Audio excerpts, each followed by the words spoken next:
I Okay. Yeah. Go ahead. So where were we? I was Yeah, you just saying that mentioned the all fact of a about the sudden, channeling that you had sort of finished the book and then you went on to other stuff and you were busy with your life. yeah, and then I was busy with my life, and then I never went back into channeling them. But I know that when they're around, it's like from a weekly basis kind of meeting, Yeah. a meeting every Thursday, which is not, we would catch up quite regularly, because I think also again the objective was for me to write there. I was talking to some guys, and the same question was asked. So what is about the Sasquatch? So what they asked me, what do you think the point of this is?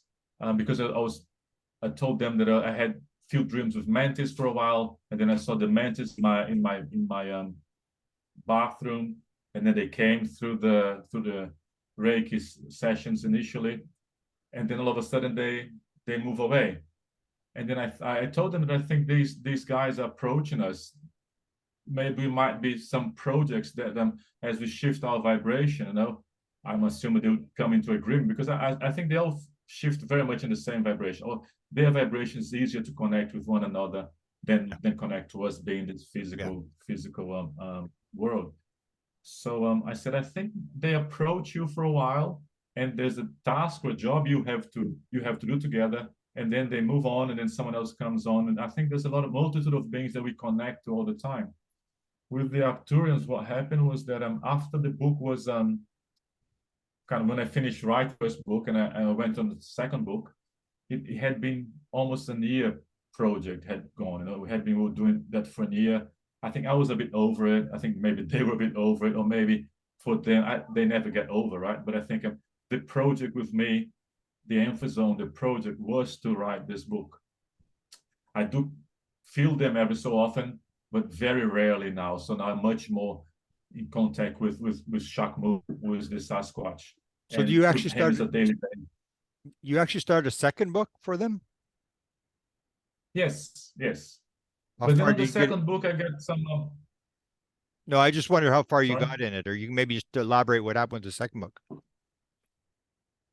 The second book was same process again. So there was a gap. I was not doing anything, and then I was carrying on still meditating. And then one day I'm sitting down here on the floor. I sit right behind here, and then I have this inspiration to get the computer. Okay. And then straight away I start typing, and then was them again. But it's not like, hey man, how are you? No, it's just as if nothing had happened, since there's no no space, no time over there. Yeah. So it's just as if we had them yesterday. And then same thing again.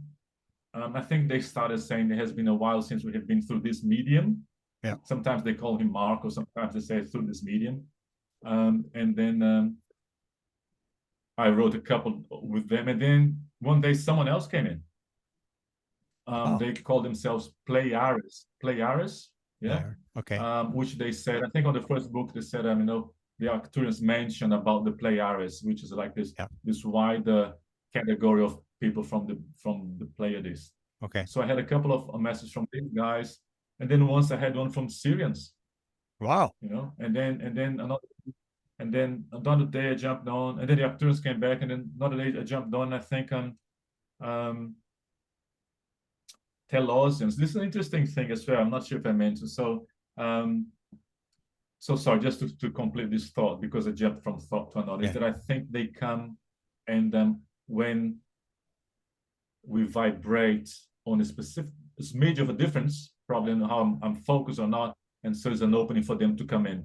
Call it being pinged, on their Marco Google map goes ping. Yeah. He's up.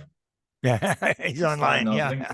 You know a lot about it because you've written that book about the contact modalities. So probably you know much more about it. But that's how I think it is.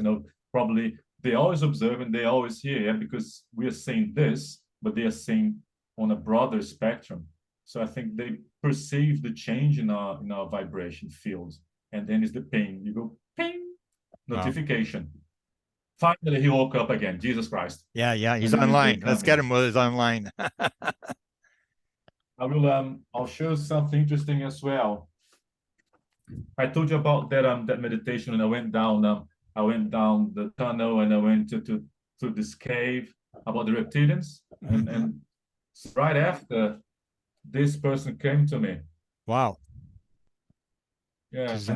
Yeah. So I was meditating here, and then Okay. all of a sudden, I think it's a female. So this is my best rendition of the creature. Okay. But it's blue, Yeah. you know, and I haven't seen any blue, and had red eyes, and also the red eyes kind of always demonic, but it's not. And then have this like Ridge. Yeah, scales ridge. going over her head. Wow. Yeah, and then nose, and then pronounced cheekbones. I think I missed a little bit on the chin is slightly more delicate, so it's not this Okay. masculine, but you have those kind of, you know, and then a broad neck, and gave me this name. Oh, it says Tsar. And then interesting with her was was after that dream when I went down the cave, and then these reptilians came through out of the jungle and gave me the crystal, the necklace, which the crystal. And then she doesn't say anything. She just appears and just stays there. So the second book was I started writing from different vibrations, a few other beings, and a few other messages came through, and then I maybe I've got 8 or 10, and then I kind of said, enough. I couldn't care less, because I was not planning on going with the book. We can talk about the book. I'll just tell you this thing once, which is interesting. These beings came through and identified them as Telosians. Telosians, Telosins. Okay. And apparently there's someone who says there's this inner Earth city called Telos. And I had a read on this book.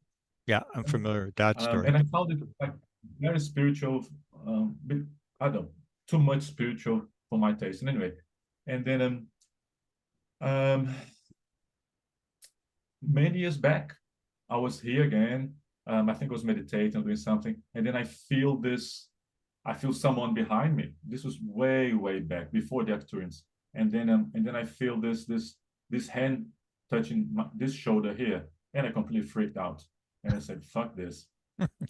And I feel this hand on my shoulder, and I said, "Wow!" And I feel now 2 hands now, and I can feel kind of this energy, kind of light behind me, and then that's it. And then I was so online with Barry Littleton, and then I said, "Hey man, this happened, blah blah blah." And then he said that he got over there. He lives in the US, and he said that he calls it spirit, or his intuition. Said, "Oh, yeah, I've just got this here as well. That you know, these guys are from they're called Telosians." And I said, "What the hell are they?" And then I went and checked, and then after a while they came to one message as well. But the interesting thing is talking about inner Earth is that I was again meditating here one day, and then I see myself in this jungle, and then I see myself going down a cave again, and then I come out on the other side. Is a forest. So I'm gonna close. Hey, I'm gonna close. I'll close the door because of the noise, but cuts the signal. Yeah. Hold on.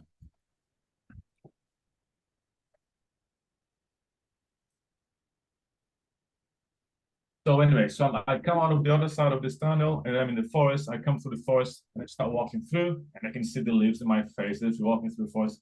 And then I see this and then I see the city. I get in front of the city, and then I go, wow. And then this beams out, and it looks like there is a book that has been written. On the cover of this book is talks about inner Earth people, cryptids, or something like that. It looks like a big-headed being, very human with eyes, but very delicate, very white, and said,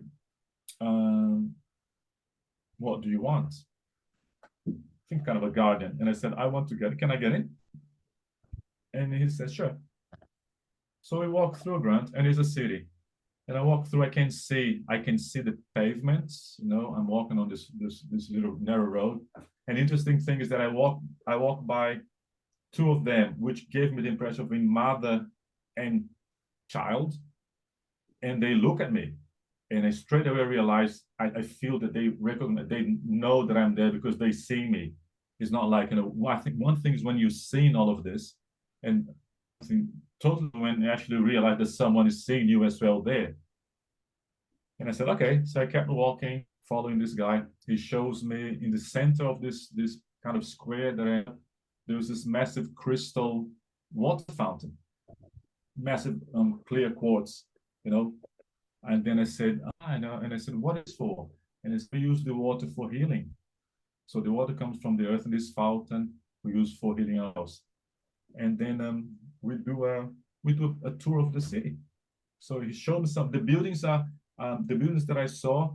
They look like glass, but I think they were crystal.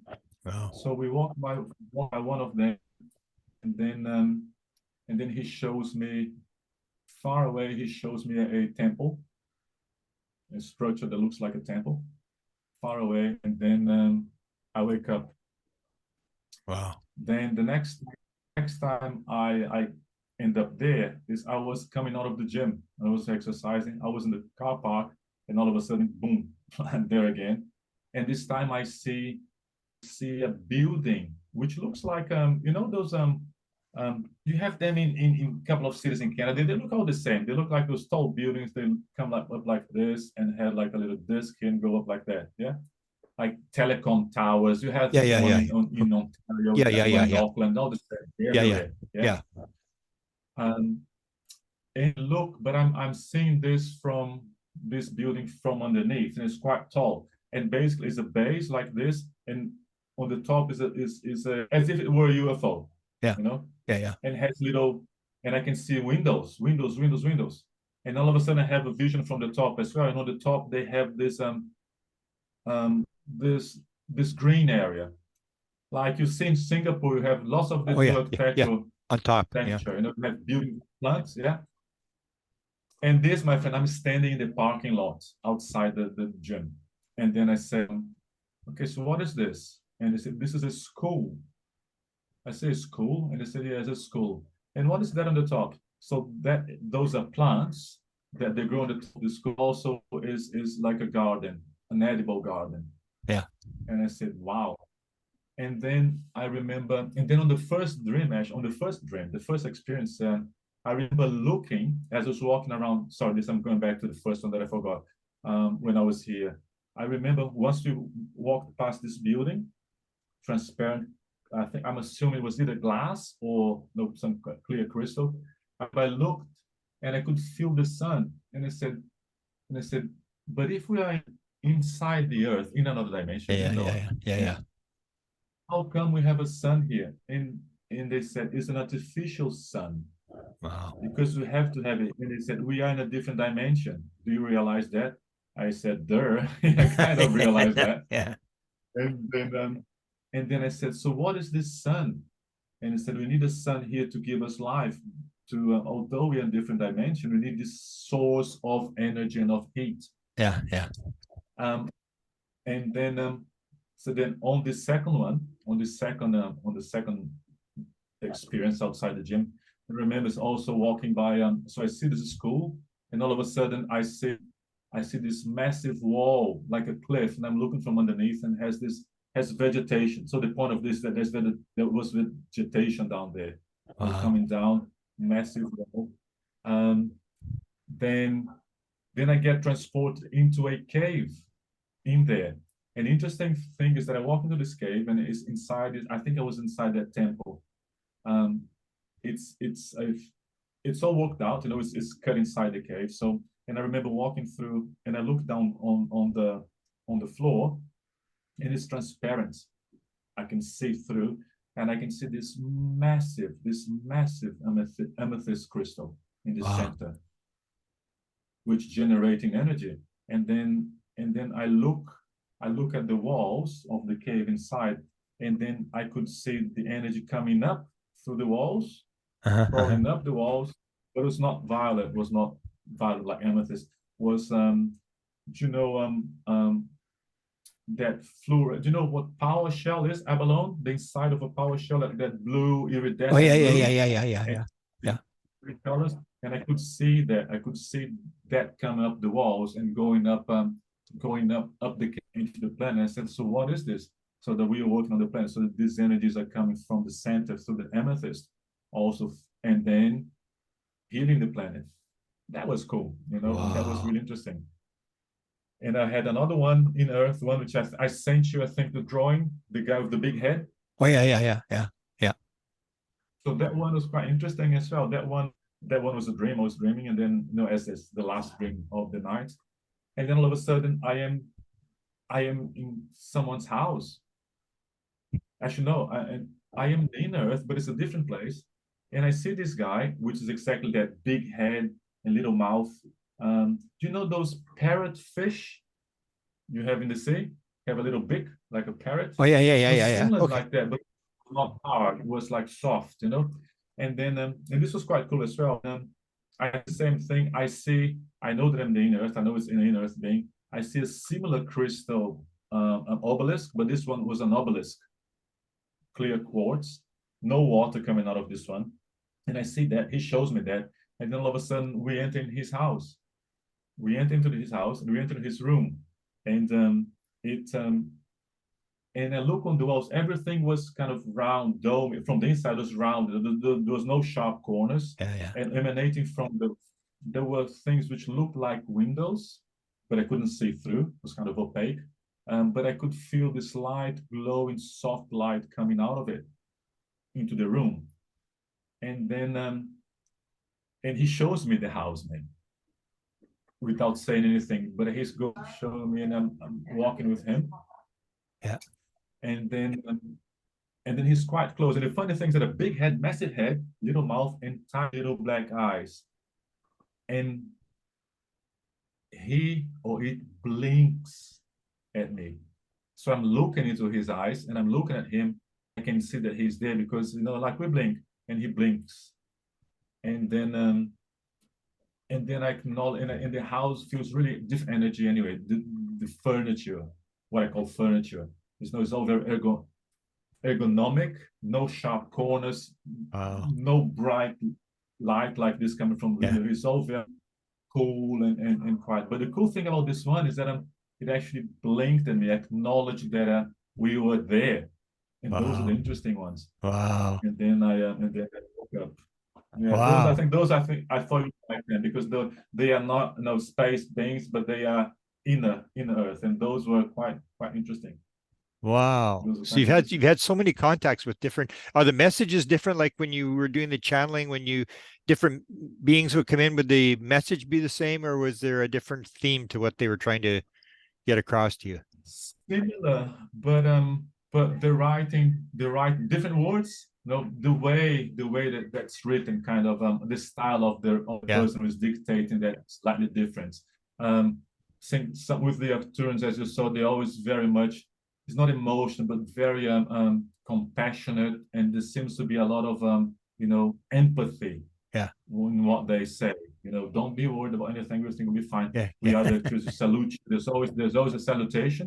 Yeah. Yeah. Yeah. We salute you, and sometimes if you notice that salutation has to do with what they're going to be talking about, and then the bye-bye greeting, we leave you in the love and the light, and etc. etc. Okay, Yeah. with these guys similar, but not much of that. Yeah. It's just more direct kind of thing. Yeah, because I noticed with So yours, it has the same sort of theme where you have the oneness thing and the idea of everything is okay, and it's how you perceive things, and it seemed like it was just written in different words, but it's the same sort of theme that you get in other it's the channels. same And thing. I know people. I used to hear people talk that said they'd studied channelers and the messages are all different, and I'm going, no, they're all exactly the same. It's like you can almost tell what they're going to say. It's like it's just there's a very basic Yeah, theme. yeah. Yeah. So as you're saying, so sometimes as writing, because as I said before too, I'm trying to correct them and never get it wrong. Sometimes the typos is me, you know. Yeah. And so I would kind of jump the gun. I said, okay, now they're gonna say this, but no, it was something different. Yeah. But still what I noticed is that I think the setting is the same. It's the same thing. No, everything's gonna be fine. Love light, we all one. Everything's gonna be fine. Love and light, and we all one. Everything's gonna be fine. But then there were the different topics that they kind of within this same message which Yeah. is the base of what they always want to say, make sure that we understand. And then and you see, they talked about different things. Some of them they talked about me specific, a little bit about, but they never talk about me too much because I'm not important. They Yeah. told me that once. They said, "You just described." One of them, actually, one of the other guys who came after, they called me the scribe. First time we're coming through this scribe. The scribe, yeah. So yeah, What's the his scribe. name? Um, Felix, uh, oh Felix. yeah, Paul Selleck talks about that where he says, "I'm just the dictation. I'm just the guy taking the dictation," and where they actually say Paul is interrupting. Paul has a question. Yeah, that's so I kind of I like I him very love much. that. Paul is The interrupting. first time I saw him, I said, "What the hell is this?" Because he repeats himself. Yeah, he says and then he says again. Yeah, yeah, yeah, That's how channels, isn't it? yeah, He says the yeah. same thing twice. I'd love And to with see me was someone who claims they can channel, like, a skeptic. I'd like to see someone do that with, like what Paul Selig does, where you do half a sentence and then you repeat it, and then half a sentence and you repeat it, and try to keep some sort of straight, the thing where there's no mistakes whatsoever. He just goes through the whole thing, and you may change one or two words in the whole book, and it's very, flowing, and it's very, you can understand what they're talking about, and it just fascinates me. So I think maybe that's why they do that. It's just to make it even wilder, more spectacular to watch. That people wonder, how can he do that? It's so different, and all this just, to me, it comes back to this theory of wow, that they just do this, they do things in a very weird sort of way to get your attention, so that you just go like, why does he keep repeating this stuff? And it's got your attention, and then you eventually pick up the message. So Mhm. yeah, Paul Selig is one of the It's better ones that I listen to, that is just sort of fascinating. And it reminds me of yours. And maybe eventually I'll do a book where I'll talk about different people who are channeling, because there's just so many of them right into. And it's the same sort of principle where they really didn't want to do it. It wasn't their thing. And they're told to do it, and this is part of your mission, and you got to do this, and they fight, and then eventually they go and they do it. And so I guess that's what they're doing. If you come onto their wavelength, they figure, okay, this guy, or you've made an agreement to do this. Okay, this guy has to do this. Or like even at Chris Bledsoe, where they said, you have a burden, and it is yours to carry. And I said to him, do you know what the mm, burden is? Yeah, it's the message. They want me to put out the message. And you hear this over and over again, that people are describing this. So I find it fascinating, because it's just so weird that someone can actually just sit there, and like my assistant does that, and she just sort of, she's in a sort of a daze, and she doesn't even know what she's typing, and she's just, not till the next morning she reads it and goes, oh, that's pretty interesting. Or using words that you would did never I type use. this? What's that? Yes. So she would say, "Did I type this? Really? Yeah, Last yeah, night?" yeah. That's what They she's doing, use. And then you see stuff when you go back, like when I first read her stuff, I didn't really pick up on a lot of stuff. But then as I started to read more of the channeling stuff and listening to experiencers and stuff, I'd go back and read her stuff and I go, "Whoa, I missed that." Like, wow. It's like, or she said she'd flown the craft. I said, "You did?" I don't remember you saying that. And it said, "Yeah, you weren't listening." It's like, it was like, whoa. It's like, so you pick up this stuff, like sometimes you're not really paying attention. And so lots of times I'll go back Mm, and reread, like Seth, I'll go back and reread Seth. Because every time you reread it, you go like, I don't remember that. I mean, that's interesting. And you pick up new stuff every time you yeah. read it. So I'll probably do the same thing I with find yours, him is just quite keep going difficult. back. I find Seth quite difficult, man. I have to go back sometimes, and I stop reading because I can't. I don't understand. Yeah. Because I would go and read the same page and go back 1 week after and read the same page. I say, "Geez, I cannot get this." Yeah. Oh And it's yeah. supposed to be simple. Yeah. Nope. It's And it's very, his not. stuff is very in depth. I agree with you. Same as Paul Mm, Selleck. I got one of his books, and I couldn't get through. I can listen to him channel, but when I was trying to read the book, it was like I just couldn't. I went maybe 30 pages, and then I don't even know if I even remembered any of the 30 pages. And it took me, and then I took the book back to the library. I said, oh, so I enjoyed that's what I this is, do with the podcast. That's why I do podcasts like with yours and everything else, is that a lot of people are busy. And like when I'm walking, I'll have a podcast on, I'll listen to the podcast, and mm, you can go through a lot of stuff, or even the audiobooks. A lot of people are going to audiobooks now, where they want to put a book on when they're like in LA, where you drive like an hour and a half to go to work or whatever, and then people will put on a book and that's how they spend their time in their car. And so it's a different world. People have to realize. I mean, it's even the book thing. Like we publish books. Desta, edits people's books and publishes them and or shows people how to do it and stuff. And we just realized, I mean, there's not that many people reading books anymore. It's people do it for collection. They know the person and they want their book because they know the person. But in terms of reading, I don't know if anybody's. We even have the joke in the UFO community. Like there was a little girl. She was 7 years old or 9 years old. She was pretty young, and she had written a UFO book. And so and people helped her write this book. And then she was at this conference. So then I gave her one of my books and I said, "Oh, here's a book for your collection. You'll be just like every other UFO researcher. You can put all the books, 200, 300 books in there and read them, not read none of them." And so that's true. Like most you researchers will have 300 books and they've read maybe 15 of them. It's sort of like, whereas if you're a researcher, that's what to me is the fast part, is to try to get material that fits on a certain channel. And you really haven't, unless there's an index in the book. If you got an index in the book, then you can find stuff. So if I'm looking for oneness quotes or whatever, I'll go into the index and I'll do that. And that's sometimes how I read a book, is I'll go through the book and find out what did they say about this subject, or I look at the index. Well, that's interesting, and they talked about this, and then I go read a couple pages or whatever. So it's a different world than it was. People don't realize that, the way people research, the way people read, you see people on their phones. So you've got to sort of tailor your message to people who sit on their phones and stare at their phones all day long. That's what you got to do. Otherwise, you're not going to get your message across. With this thing, and there was in the car driving up, and then Shakmu said, "Red apple, please, no more avocados."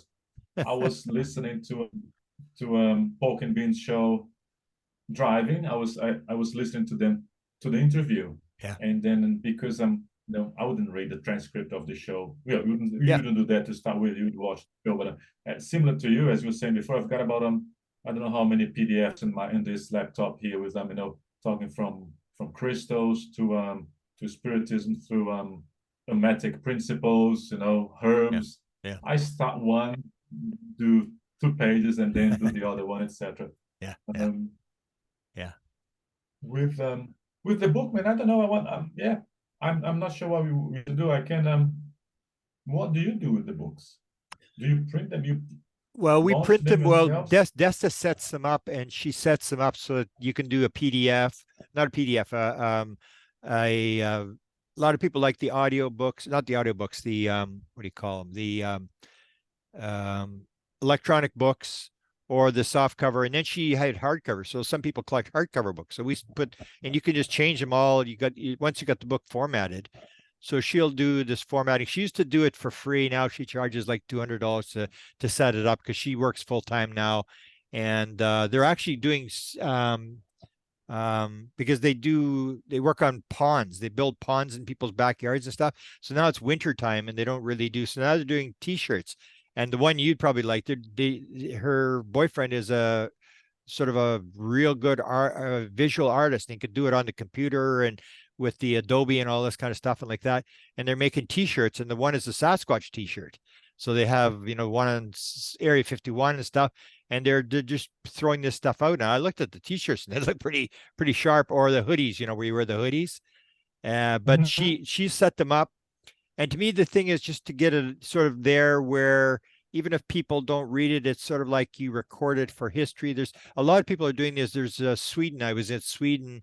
They have a library there that's like the basement of these like 3-bedroom apartment blocks. In the basements, where they have all the plumbing and stuff like that, they'll have these rooms, and they allowed them to have all the basements of all these apartment blocks on this one street, and they've got like books and transcripts and people donating their collections and stuff like that. And I was thinking, maybe I'd send my collection there when I die or whatever. But I went through this and I realized even the idea of like Stanton Friedman's files, which I went to see, that people don't do that. I mean, who's going to go to an archives across the country to look at somebody's files? Like nobody does that. And so, but it's to get it out there where it's on the internet, where people can access it.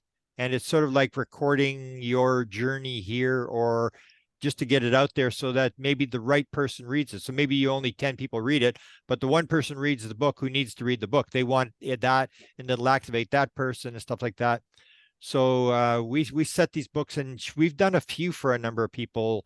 Like a lot of experiencers will say, in terms of they've got this incredible story. Like this one, the guy I said, I don't know if he contacted you, Ron Johnson.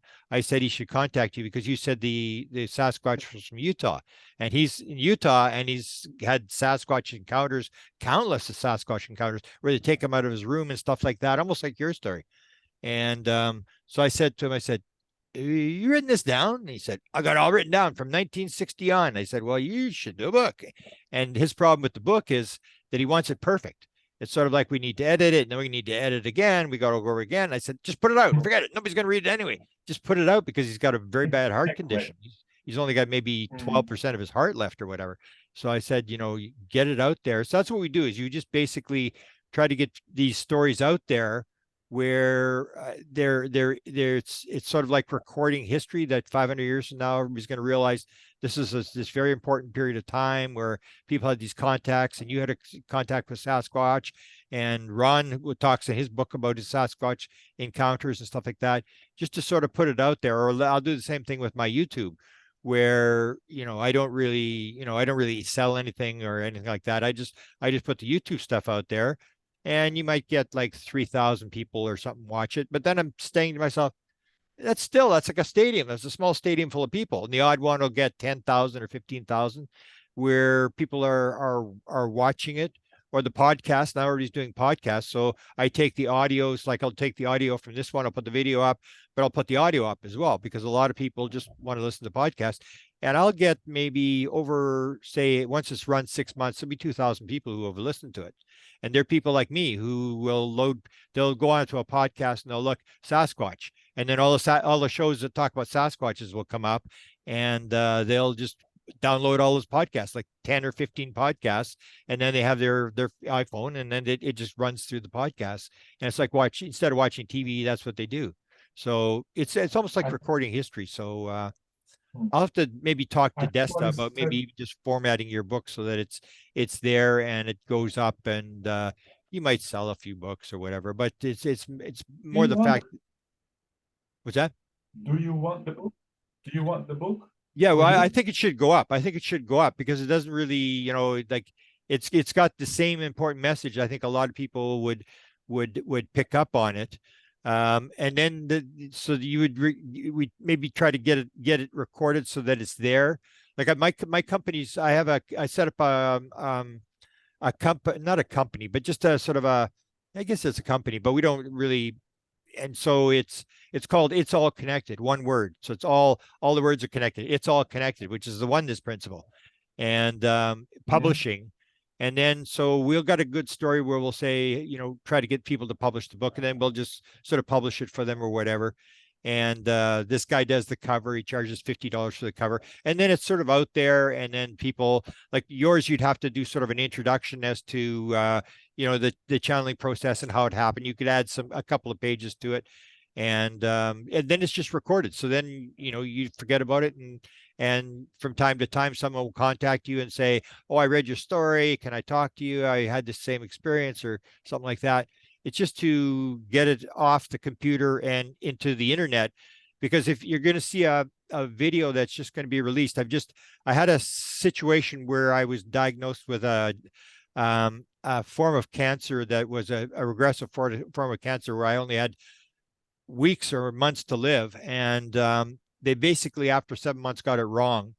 I didn't have it at all. And so I relate this story. And I went to a woman by the name of Kay Randall May. So I don't know if you've ever heard of her. She's you can find her on the internet. She's a medical intuitive. And Kit Green from the CIA, the guy who he was the control officer for the remote viewing program for the CIA. He's been in the paranormal his whole life. And he's now doing the MRIs of experiencers, looking at the brain and looking at their DNA, and they believe that they're affecting the DNA and putting information in people's DNA and stuff. So they're doing this big experiment with Gary Nolan. So he was using her. This tape leaked out with this woman, and he was talking to her about UFO stuff. And he was saying, "Who are we dealing with?" And she said, oh, there's a portal off the coast of California, and these are fourth dimensional beings and stuff like that. And I'm going, wow, because he's taking her seriously. He's this CIA guy that's been in his whole life, and he's saying, hang on, let me write that down. He's writing it down. I'm going, holy cow, who is this woman that he's listening to? He's getting a reading from this woman. Why is he doing this? And then he says, you're more accurate than Uri Geller. And then he says, I don't know what about you, how good she is on stuff that deals with UFOs, because you can't check it. But in terms of medical stuff, and he's I'm a physiologist, and she's between 95 and 100% accurate. So when I first got this diagnosis, I went to her. And one of the things that she said, she started on this past life stuff. And she said that she didn't know who I was. She asked my name, eh? And then she said, you're sort of a scholar, you're gathering stuff. And I'm going, oh, this is pretty good. And then she says, you worked in the spirit world on the Akashic files, on the Akashic records. That was part of your job. You were working on the Akashic records, and you didn't have to come to Earth, and you decided to come to Earth. And then you were a scholar. She said you were a professor at Oxford University in the last century. And I'm going, wow, but you can't check that stuff. But it goes to this whole idea that seems to be part of my mission, is to, like the Akashic record, let's get it all written down. And, somebody will tap into it. Maybe somebody won't tap into it, but to record it and for posterity, for history, where it's on these sites like mine. I don't know how many books we have now. I have maybe my own 12 books. And then we have a couple from other people that wrote. And then Desta's channeled books are on there, where she channeled two books totally. I said, again, she didn't want to do it either. And hers were different channeling. They were very sort of almost like poetic, but they were very message oriented, very definite. The oneness message, and she would ask them questions. She would ask a question, and then the answer would come, stuff like that. And that's what I said to her. I said, well, you got all these messages. And I said, why don't you put them in a book, and we'll put them on the site, on the It's All Connected site. And she goes, oh, no, I don't write books. No. And she collects books. I said, yeah, but you got it for free, man. It's like, I would love to be able to do that, where you can just sit at a computer and they give you the book, and then you polish it and make the money on it. And you don't have to do anything. You just sit there and type the book. And then I got to sit there and actually think about it and try to figure out how to put it together and stuff. And then finally she goes, yeah, okay. So then she worked on it, and then she worked on it, she put it out. And then a lot of people said, oh, that was great, Desta. And so she did a second book, eh? And so, or the one girl that was working with me, she helped me do interviews. We did one on triangles, UFO triangles. And we did a bunch of panels on triangles. And then I thought they'd like very high level guys, like the guy from the New York Post, and people, and all these people on panels. We had maybe 15 people on 3 different panels that came on and told their story about triangles. I said, why don't we just take the transcripts of the interviews and put a book with all these people's triangle stories? And that's what we did. And so she just helped me do the interviews, and I and Desta set it up, and yet she gets her name on it. So then I said, now you're a published author. And then she goes, oh, that's pretty cool. So then they give her a bunch of books, and she can give to her relatives and stuff like that. And she's got her name on a book where she's sort of like a young girl who wants to sort of break into the UFO community, but it sort of gives her the prestige of being a co-author with me and stuff like that. And that's what I did. What I did for her is I said, okay, I'll do my half, and you do your, you get your name on there. And she didn't really care, but when they came out, when she saw her name on the front of this book, she thought it was pretty cool. So that's what we do. We just try to recover, or the stories. Like I try to get a story. Like I got one today. Do you ever listen to Buddha at the Gas Pump? Today's one, I automatically downloads. I listened to the one today, near death experience encounter.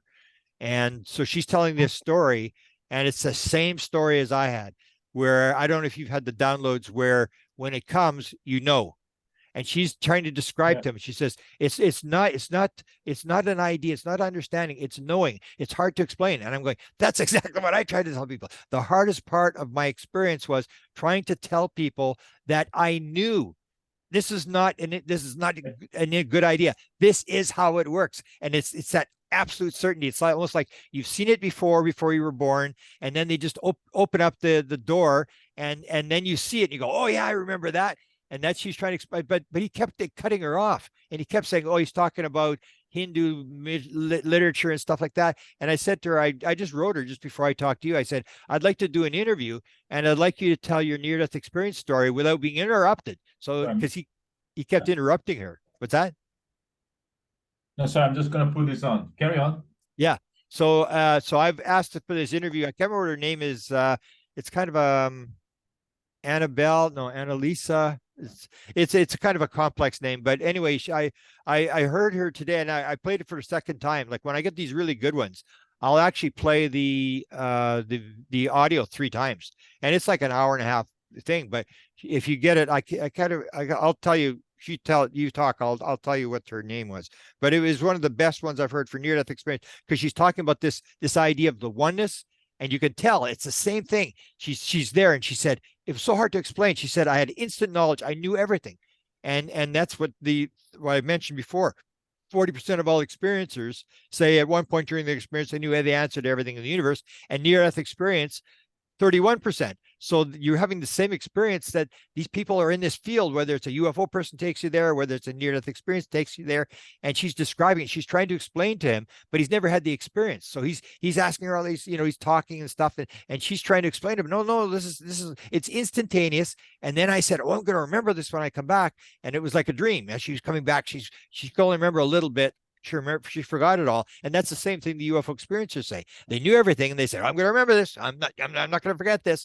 And the idea of knowing everything, that everything is simultaneous, and she's trying to explain this idea about there's no time and space, everything's simultaneous at the same time. That there's no past and future; it's all happening at the same time, and that's the concept that you probably heard and you've gotten and stuff like that. So I just found it fascinating, but he kept interrupting her, and I was having a hard time following her story when he kept telling these stories about Hinduism, which I didn't want to hear about, and she didn't either. She said, I don't want to contaminate my story, so I don't read other people's stuff and stuff like that because I don't religious stuff because I don't want to know. Same with me. I never read fiction because I never wanted to say, is that idea from that movie or is this somebody actually tell me the story? I want to talk to people like you who actually tell me the story rather than read a fictionalized thing that will interfere and you can't tell where was the fiction, where was the real story. So I was on Messenger earlier on with Penny Rommel.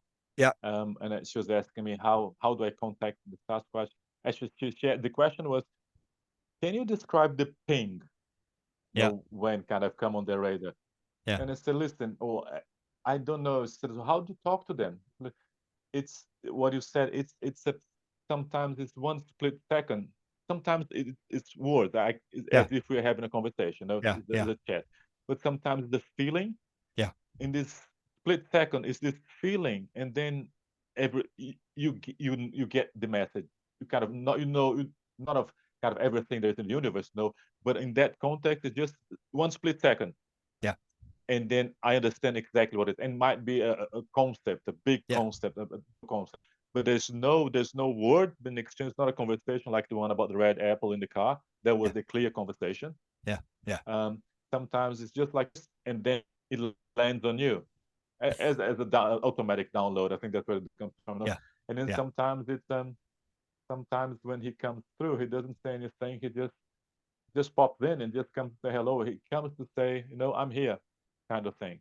Yeah. So initially was when they would come, they would say Sasquatch, so I would know that it was them. And then I think with doing the same thing over and getting used to the vibration, sometimes he says something. Sometimes I can just feel that he's around, and sometimes this whole idea concept that just happens instantly. I'll tell you something about Ron. Ron is that guy who I've seen a couple of interviews. I've had him, and he talks about, and we were talking last time, I think we were talking, you and I, that he has had this experience that I think is his dead mother, she passed, and then she takes him to a room, a very small room, and maybe it's his room, and then he walks in, it's this massive place. Oh, Ron, yeah. Have you interviewed Ron Johnson? Yeah. You interviewed Ron Johnson? I've watched your... Uncle Mine. Yeah. Okay. I thought, because I'm trying to get him in contact with you. Yeah. Okay. Go ahead. And then I had a very similar experience on was a meditation here. I was on this road, and I think I might have sent drawing. And I'm on this road in the car, and I get out of the car, and then I see this massive, this big ship coming, and then underneath it had this as if it were like a bowl upside down, stuck to the ship, you know, and it was kind of glowing yellow, and it comes and I'm underneath it, and then all of a sudden I'm in it, or on it, inside it. Yeah, yeah. I don't know if I was with the car or not. And then and I could feel, and I remember I looked to one side, and was this endless space. So it was way bigger than what I had from outside. Wow. And then I looked inside. It's just endless, endless. And I could not even see where it ended. And then there's this kind of this film. There's a barrier, because I could see two beings coming down, but I could not see transparent. You know, it was kind of opaque, and if there was like a sheet in front of me, and I could see some movement behind this sheet, and I could see these beings walking around. I could see some lights and equipment, but I didn't have this possibility of seeing through. And then the idea was exactly that I mentioned to you before. You're not time for you to, excuse me, it's not time for you to see. And then that was it. But the interesting thing was that the space, the difference in space from underneath, it looked big, Yeah. but when it was just like endless space. Yeah, see, and that's regarding your. Yeah, no, I think that's critical, because that's the idea when you put out the story, like whether it's the book or whether it's an audio interview, where you will hear me doing the interview and the guy describes it, and you'll tell me the same story, because that's when I'm pushing this book now on the UFO sky pilots, where they all describe flying the craft, becoming one with the craft, and they can go wherever they want just by thinking about it like that. But they also describe this thing about the craft being bigger. And that's what Hal Puthoff, who's probably the main scientist working on zero-point energy and the UFOs, that's the one thing he said: I'd like to know how this happens, how the ship can be bigger on the inside than it is outside. And when I did a couple of interviews in the last couple of days, I said to people, you got to sit and realize this. I mean, you can say, well, I'm kind of skeptical, but when you and Ron Johnson and Terry Lovelace and people like this all say they were in this situation where they were in something and they went in and it was like 10 times bigger, 100 times bigger on the inside, you got to start listening to these people, because that you're not going to make that up. That's not something you want to make up. And that means we've got something really wrong here. And that if you start thinking about that, then you realize that that this is a real story these people are telling, because they wouldn't make this kind of stuff up. And the fact that it's very significant as to how this whole thing works, that it's not what you think it is. It's much more complex than you think it is.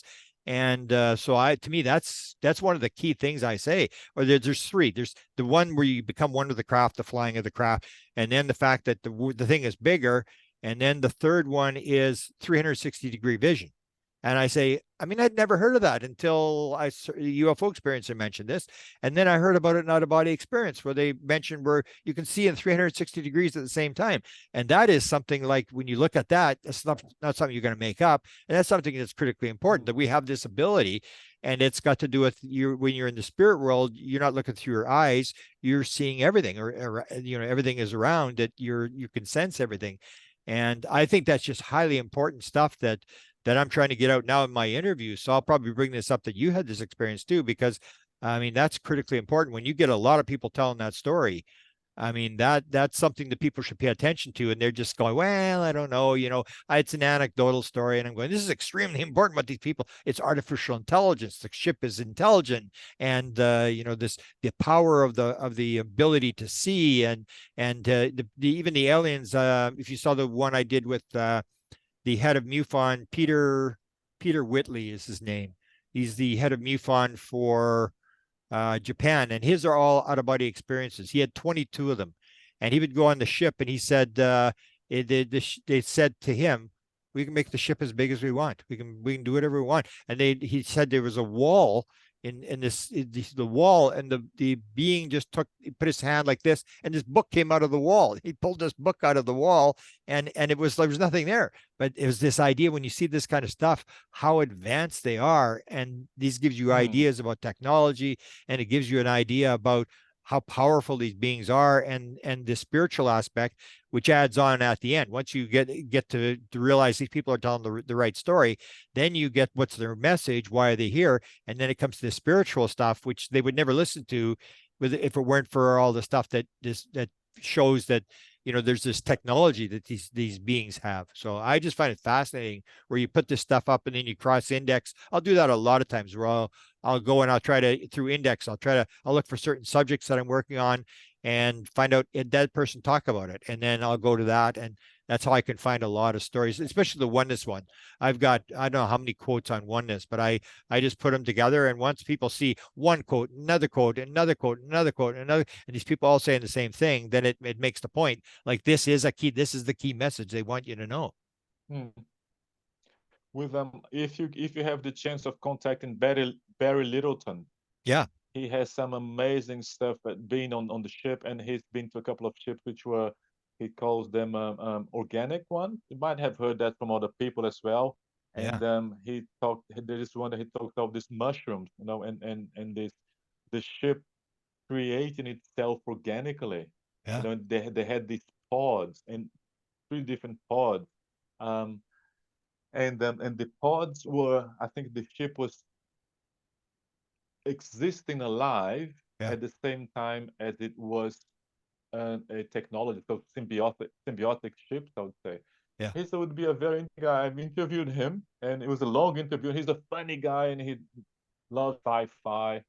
But the amount of material he has, and then again, he has been experienced since he was a child. He had a near-death experience. yeah. That makes sense. Yeah, And if I'm not mistaken, I think he had already had his experience, but they all locked in, and then he had his near-death experience, and everything like poof, and came out. yeah, And now he's openly, and he has experience with them, many different beings. He talks about a being that, and he has names, and they give him names. It's basically the being is just it's a massive brain. And he talks about an interesting one about these 3 different things, and for one understood, they're highly hierarchical, very hierarchically very high, out yeah, there, and he had contact with them. So he's a guy who is he would be keen to talk, I think, and he's yeah, good value, an yeah. amazing source of information for a lot of things. He's Yeah, on that's Facebook and he's on YouTube that's as the well. other part I'm interested in is this idea about the biological, the craft is alive. Some people actually give it names. Like one person actually gave me the name of the ship, and we were talking back and forth. And the one felt sorry. I don't know if there's a woman that was down below, and there was the engine thing or the whatever was the power thing, and it was talking to all these other ships all over the universe, whatever. And then she realized it was alive, and then she felt sorry for it. And he said, "No, you don't feel sorry for me. I chose this. This is the thing." And she couldn't believe it that she was talking to the ship, and she felt sorry Isn't for that it because amazing? it was locked into just being a ship. Yes, And I got the it's name of this amazing woman here. I'll give it to you how before. Anna Anastasia Wesselink. Wesselink.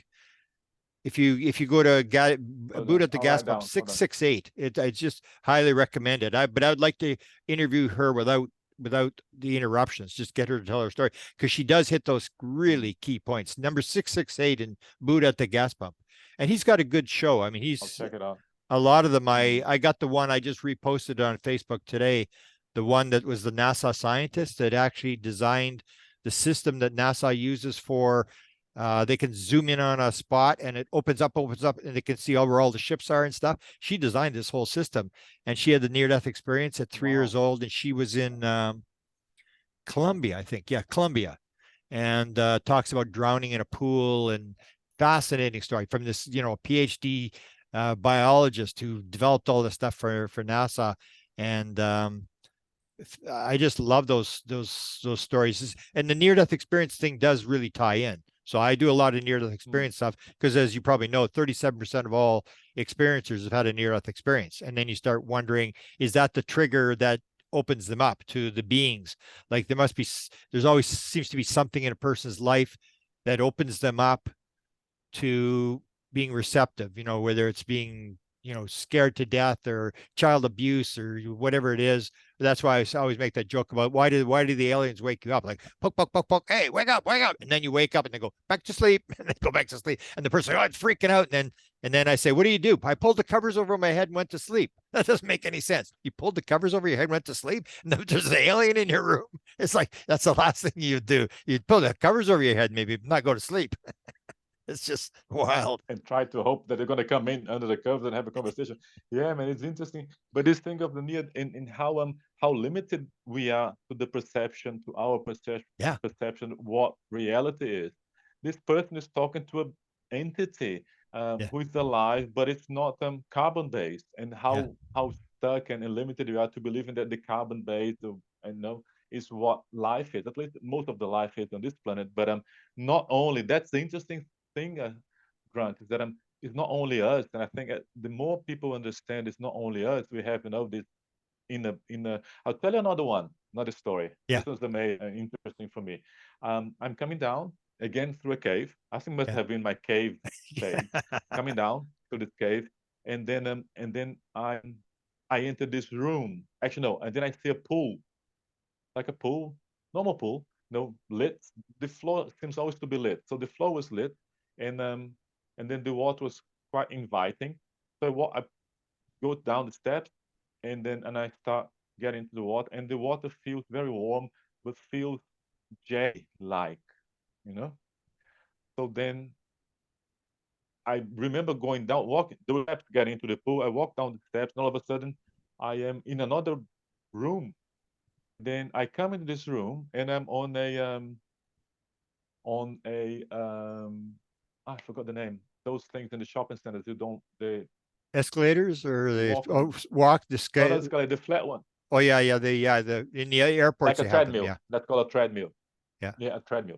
So Yeah. I'm on this room, and then I can see it's again a very well lit room, and then there are these windows, Yeah. and I can see I'm underwater, so I'm under the sea, I'm assuming, and I'm walking, and I'm not walking, I'm just being conveyor belt maybe, no, Yeah. going through very slowly, and I'm just looking initially at this room, and as I pan across the room, there's this being looking at me, and he was an amphibious being. Wow. So similar again, like a roundish hair, no, black eyes, not too big, not too alien, but similar. And then he had those, catfish, those Yeah. catfish Yeah. Yeah. things Yeah. here, Yeah. looks like Whiskers. Yeah. mustache. He had a few whiskers, things like that, and he had gills. Wow. He had gills here, so he was bald, no hair, Yeah. and then he had gills here, and his gills went like this, like a hand, like Yeah. this, Yeah. but Yeah. it was gills. And then you said you always ask people what they wearing, anything else. He was wearing a collar like this, Yeah. Yeah. a vest, and he was looking at me. He was not. He was X-raying me, Wow. and he was looking at me with a look, and I felt his look was not amazement, was not defiance either, but was kind of he was just assessing me, and I couldn't do anything. I was kind of Yeah. like in the Mantis dream that I said, the bus one, that I'm struggling to talk, Yeah. and then they cut me in my place and get me on the bus, and off we go into the sea. But this one, I'm just sliding on this conveyor belt. I think I'm even walking. I'm just standing there, and I'm being slid through. And I see him, and his look is so intense, and his Wow. eyes are so black. Was not was not good. Was not bad. Was kind of very clinical, Yeah. and he was kind of had a little bit of no, not defiance, because in that situation, basically I was the underdog. He has all the Yeah. power of Yeah. the Yeah. situation Yeah. because I could not move, and I was just observing. And I see him, he's looking at me, and I pan off slowly, and he's reading me entirely. Hmm. And then I keep walking by him, but as I proceed walking past him, let's say he's here, but I can see him still looking at me, although it's going that way already, you know. Um, and then that's it. Wow. It was interesting because of the water factor, and the sensation, as you said, of this download. There's not a single telepathic exchange happened, not a single word. It's just that was all encompassing just that stare, just that situation that it was like, and I didn't know what I was doing there. I'm not sure what the purpose of my being there was. Is to see maybe he was an aquatic being, Yeah. no, an interdimensional underwater being. He was clearly amphibious, um, clearly not air breathing, because maybe we were in a contained space where he could be, but I could clearly see across. I was sliding down the conveyor belt. I could see that there was water outside. We were under the sea, or somewhere we were underwater. It's So almost like interesting as well. you're when you go into that last dream, it's almost, I guess, your vibration gets to the point where it's sort of you come onto their radar. Because one of the questions I always had was, the abduction. People say, well, the abduction. So I said, well, I've never seen a case that I can recall where the person said it was grays, it was always grays, never anybody else, just grays my whole life. Everybody says the grays, and then suddenly there was reptilians there, and then there was these beings, there's these beings, and it's like almost like you're come on to a vibration where they either all are working together, or you're in this vibration where you're popping into these different sort of worlds where people are picking you up, and you're picking up on this civilization. Because it doesn't make any sense that the chances of you running into a reptile or like an abduction scenario, if it's random, that's what their idea is. You're in the wrong place at the wrong time. But that can't be. It has to be more of an agreement thing or a vibration thing, because everybody has that thing where it's these beings, then these beings, and these beings, and you wonder, like, why are these beings, like, are they okay? It's your turn. You take Marco now, and okay, you take him next, and no, it doesn't seem to be. It's almost like you're similar, but you got more beings than most people. But a lot of people, I'll say, how many beings have you dealt with? And they go, oh, 6 or 7. And almost everybody has these multiple beings, and it must mean something critically important. And my guess would be that you're just vibrating, and you're popping into these different places where they're vibrating at that level. I think that's what it is. I was trying to trying to explain to Brian on his show is that I think once, like I think we talked about that. It's the radio. You have all those dials, and then we're vibrating here forever on the street, and all of a sudden something happened. I think if you're near death, you just jump way down there. But no, my case was through a little bit of meditation for a while, and then the rake kind of catapulted me a lot. But I think, and then you shift. You're able to receive from this band here as well, from both bands. And I think these guys they are all the band. So as soon as you start vibrating on this different band, I think there must be a vibrational or energy imprint that stays with you. So at time by whatever, if you're, I don't know, cooking, and all of a sudden you just absent-mindedly doing something that you're not focusing on, you have to pay the rent, or the kids are going to school tomorrow or whatever, and then you shift, and then they perceive, because they are here, they are here, they are there, they're everywhere, just see them, but they perceive us vibrating differently. And then once you get there, I think that gets imprinted in you, and they can access it. So that's what I call the ping. So you ping, as in ping. Yeah. And then we don't lose this, and then but we are not always there. So on the time, the case could be the last dream, maybe on the last dream of the evening, when I'm most susceptible to this experience, apart from with Shakmu, the Sasquatch, that he comes and goes as he pleases. So maybe that's when I kind of moved a little bit on the radio dial, and then they all can listen to that song that I'm emanating now, vibrational song. So then they listen, and then they tune in and start listening to the podcast, and then I get invited to these other podcasts or shows, whatever. And the other thing I noticed that you're way to explain, I think. Yeah. And the other thing you have is the pattern. You follow the pattern, is that even though people will deal with all sorts of types of beings, and beings on the piles of beings on the same ship or whatever, I'll say, is there one that that sort of gives you all the instructions, or the one that you deal with all the time, or the one that in your name, and they'll go, oh yeah, that's they'll name the person off. And there's always one person that's sort of in charge, or not in charge, but in charge of talking to you, and so you would have this, the Sasquatch that is the main person that you're interacting with. The others will come and go, but they don't really interact with you and stuff like that. And that seems to be a pattern. So that's where I say to people, there are these very definite patterns that we can pick up that show, there's something going on, and the pattern must mean something. And so the more we learn about this, the more people's stories get written down, the more you can sort of cross-index them, because that's the whole point, is they had another way all waiting for this UAP report. And I said, you're wasting your time. I mean, I said, Blue Book was better. I mean, Blue Book, they would tell you what the sighting was, and they would tell you what the shape was. This, they say, well, what's the shape? And they say, that's classified. I mean, and they got 144 cases. One they identified, and the other 143 are classified. I mean, what are we learning? We're not learning anything whatsoever. And I said, you got to go to the experiencers. They'll actually tell you, they'll volunteer to tell you their story, as long as you don't, consider them crazy or listen to them properly or whatever. People will tell you the story. And that's the people I got to listen to. They're interacting with the intelligence. This nonsense of waiting for the government to hand it out to you on a silver platter, it's just a total waste of time. It's a total waste of time.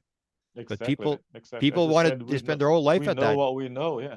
They get all excited and they wait for the report, and then they go, "Oh, we didn't get it again." And the big cover up. And I say, you got to understand these people. It makes sense that if you're into technology and you're trying to build weapons out of it, you're not going to release the story. I mean, there's no way. I mean, that you're in a different thing. They don't care about the message. They don't care why they're here or whatever. They just want to give us the technology and get out of here. And it's so you and I are in the situation where it's almost like this idea if K. Randall May was right, that seems to be part of my initiative, is like the Akashic record, is to try to gather everything together and record it, because you see that. And I even pointed out to somebody before the complexity of the universe in terms of information and knowledge. If you take the story where people will talk about, and I wanted to do this with near-death experience people who have had the life review, because they'll talk about, every person that you've ever met in your life, in 1 second or a couple of seconds, you get a life review where you have all the encounters that you've had with people in your life, but you see it from the other person's perspective. So you may have met 7,000 people in your life, and then so you're going to get the perspective of 7,000 people, and each of those people will have perspectives of 7,000 people and 7,000 people, and there's all this stuff, and somewhere they got it all wired together. Then as soon as you die, they go, what? And they put your little thing of all the people that you were in contact, pull this from here and here, and it's just like, just so complex, and it all comes through instantaneously, and it all that just amazes me, and that it to explain to people that if that's true, that people are getting these impressions from a third person, or they'll say, if you kill somebody, not only do you get their feeling, you get the feeling of the kid, how the kid felt when his father got killed, and the wife, and it goes on and on down the path, that all this stuff is recorded and it's all linked together, so that the person gets all the input of all that information at the moment when they die or have a near-death experience. And you start looking at that and you go like, what a magnificent universe. I mean, it's like, we haven't even got a clue how this all fits together. And that's where I say you and I are on the leading edge of these stories that will tell people, no, it's a different world. You're in a dream world or whatever, and you put it out there, and almost like the new generation will pick it up, the old generation won't, because they're built, they've got their biases built.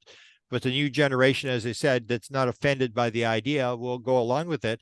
And that's how we progress. But you and I are on that sort of leading edge of technology of what's going to happen in the future. And it's not science fiction. It's stuff that people are actually being shown. And I can't believe, like, why would you not listen to experiencers? They're actually interacting, and they're being told what the future is going to look like and how it works. And you see these very bizarre similarities, like orbs. Did we ever talk about orbs? Have you had the orb experience or photographing orbs and stuff? You have to join one of my panels, but seeing them. But I've never photographed them, but I see them in the house. Okay, yeah, you have to join us for the ones I see are very tiny, orange, mostly orange, sometimes blue, and they but tiny, like a little speck of light, and I see them physically. And but they don't fly. Sometimes they appear. Yeah. Sometimes they appear when I'm meditating. But they appear, blink, and disappear. Wow. Never been flying around or anything. They just very tiny. Wow. In the beginning, I thought this must be, the light coming from there, but then I realized that could not be the same thing. The light coming from there, and the light coming from there, and the light coming from there. Yeah. So it's not really an event or anything. And then eventually realized, I start to think, okay, maybe they're just showing up to say hello, just to let me know that there's someone here with me. But it's very tiny, very quick. They don't move around. Actually, they appear, I've seen once or twice they appearing, moving quickly, and then disappearing. Wow. But Yeah. not like some of the other guys have. They come and swim around and they're big. They always just a blip, Yeah. and then gone.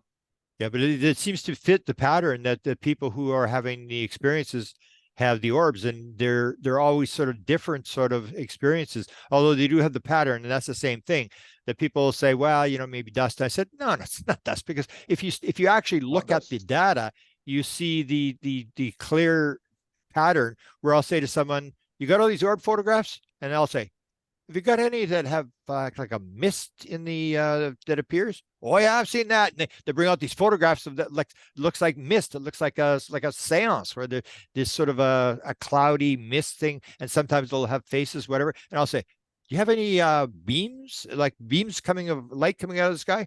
Oh yeah, I've got those too.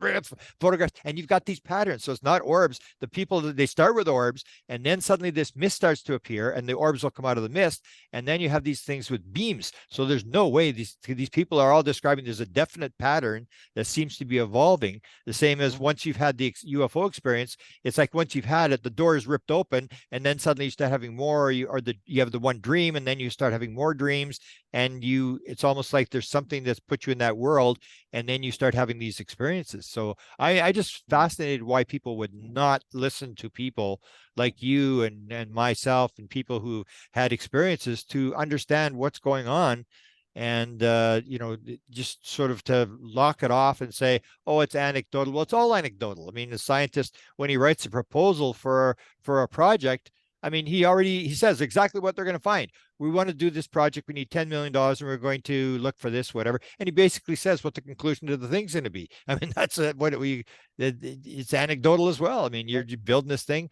and yet we have this high case where we have to prove it. And I said, prove what? I mean, you prove to me the world is round, I'll prove anything you want, because you can't prove somebody decides the world is flat. You can talk all you want. You're never going to convince them that it's round, because people are in their little things. So I'm just I'm fascinated. So we'll see I'll talk to Desta about the book. Maybe you can do a little thing about how it came, and we can put it together and just stick it up there and see if somebody locks onto it, or because I think it's always important to write it, even for future generations. I don't know if you've got kids, but to me it's like even people, because now you can do the self-publishing where you can actually publish your book.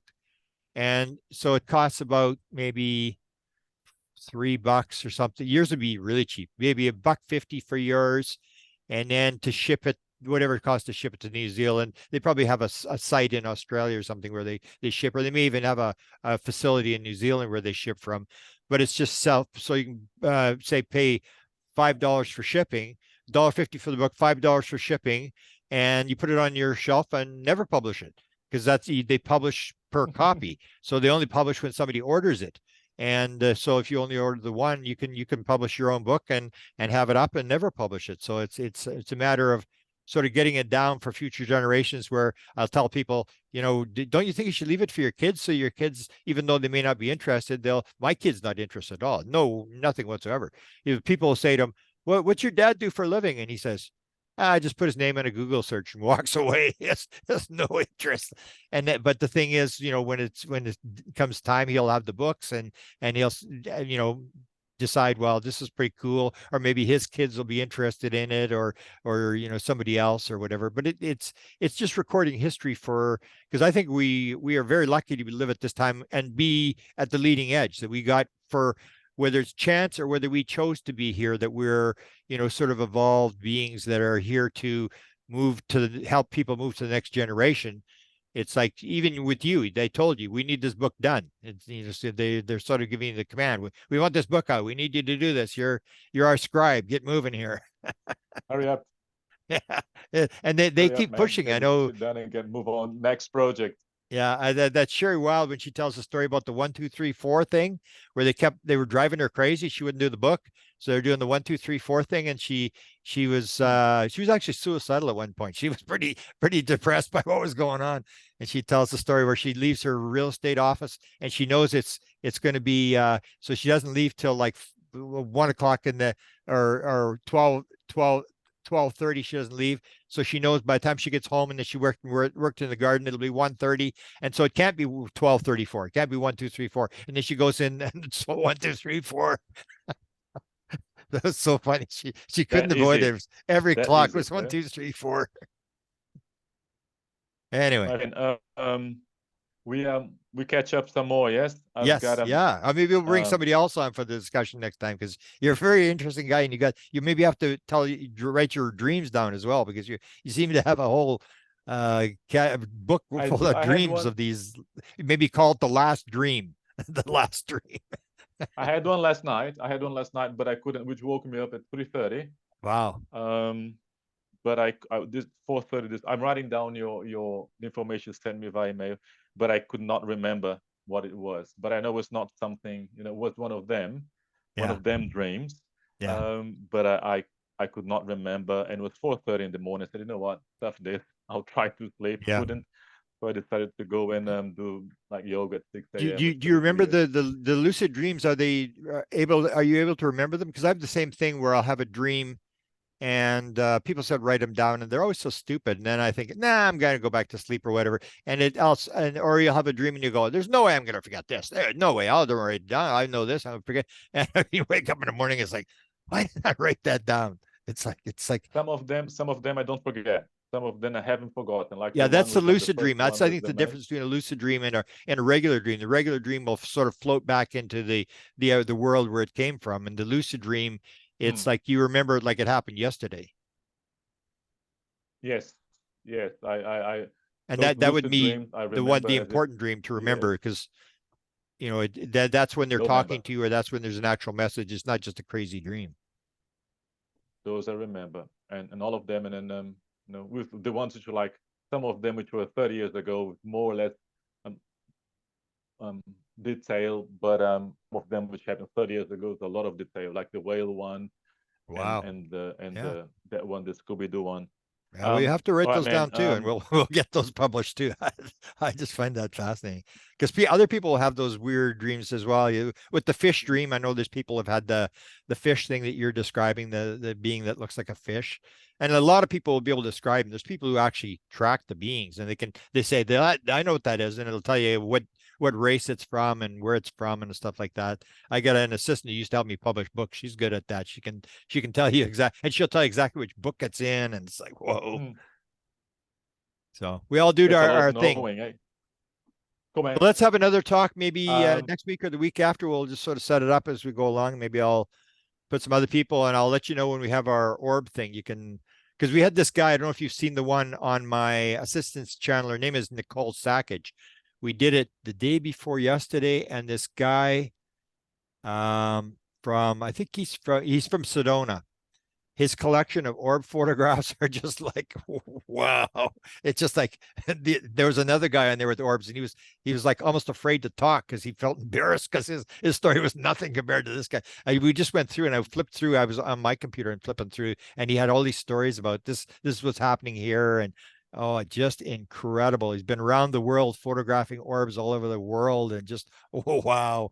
So you hear some pretty interesting stories with these orb people, and I don't really know what it means. I just know there's a pattern. I know that anybody who was smart enough to sit down and gather all these stories would suddenly realize, like, hey, this mist thing keeps appearing in these photographs, and then I would start saying, hey, you got mist photographs, and this very definite pattern, and people have direct contacts through these orbs, and they describe what it means and stuff, and what the colors mean, and I'm just I think it's fascinating thing. I mean, your family may not agree with it or get interested in it, but I can't figure out why anybody wouldn't be interested in I this. find it fascinating as well. Fascinating, yeah, That just makes it fascinating a stuff. very interesting life, right? Makes Yeah, our lives very interesting. yeah. Like I'll you can tell have you a one last thing, and then I'm gotta make yeah, a move. yeah. Go ahead. This woman, Penny Rommel, she says she takes a lot of photos of orbs, and she takes a photo of this specific tree, where she says that the Sasquatch who live just around her house, and they said to her something really interesting, which was that they live in the tree during the day. They go into the tree in an energy format, so they recharge themselves through the energy of the tree connected to the earth. Yeah. That's quite cool, eh? So little energy, and it's an orb, and then they live inside the tree, Wow. which is sometimes for wow, really cool, because then they can kind of recharge themselves. I think maybe moving from dimension to another. Wow. Fascinating. I'll have to look her up. She's Mr. on Cameron, Facebook? Yes, I'll have to let you go, my friend. Yep. Good. Because I've got to go and bit of gardening. It's mid-afternoon here, and then it's going to be raining tomorrow, I think. We Yeah. catch up again, eh? Yeah. What time Loved is it? What Thank time you is very it much for your there? time. 2 p.m. 2 p.m. Okay. So now I'll know what the time difference is. Yeah. Okay. Good to talk to you again. Wonderful. We'll catch Excellent you to down the talk. road. We should We'll do do more. another one. I really enjoy All this. right, man. Okay. Thank you. Talk to you later. Cheers.